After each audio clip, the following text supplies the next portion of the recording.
ग्रामपंचायत कळमना या ठिकाणी श्री गणेश विसर्जनाचे एक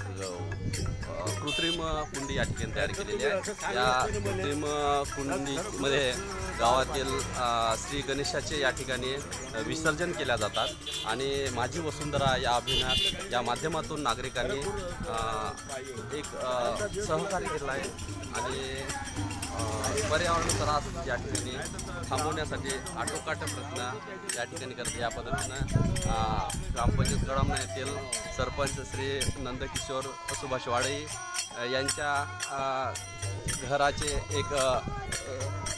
गणपती देवदर्शन या ठिकाणी होत आहे आणि या ठिकाणी विसर्जन एक ग्रामपंचायत तयार केलेल्या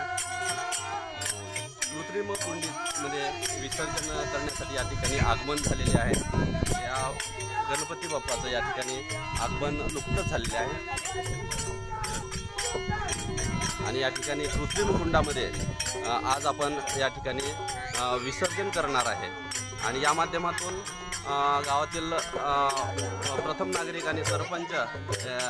यांच्या माध्यमातून या ठिकाणी सुरुवात झालेली आहे आणि याच पद्धतीचं नागरिकांनी अवलंब करावा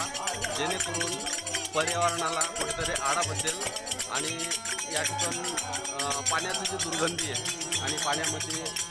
टाकण्यात आलेले जे काही मूर्तीचं विसर्जन आणि फुले दुर्वा अशा बाबी या निर्माल्य कुंडीमध्ये टाकण्यासाठी प्रवृत्त करण्यात येत आहे आणि या माध्यमातून बाहेर जाण्यात येणारं किंवा पाणी दूषित होण्याचं माध्यम या ठिकाणी कुठेतरी आळा बसू शकतो असं या मागील प्रथम उद्देश आहे आणि ग्रामपंचायतीच्या वतीनं सर्व नागरिकांना आवाहन करण्यात येत आहे याच पद्धतीचं याच कृत्रिम कुंडामध्ये आपल्या गणपतीचे विसर्जन करण्यात यावा। थँक्यू।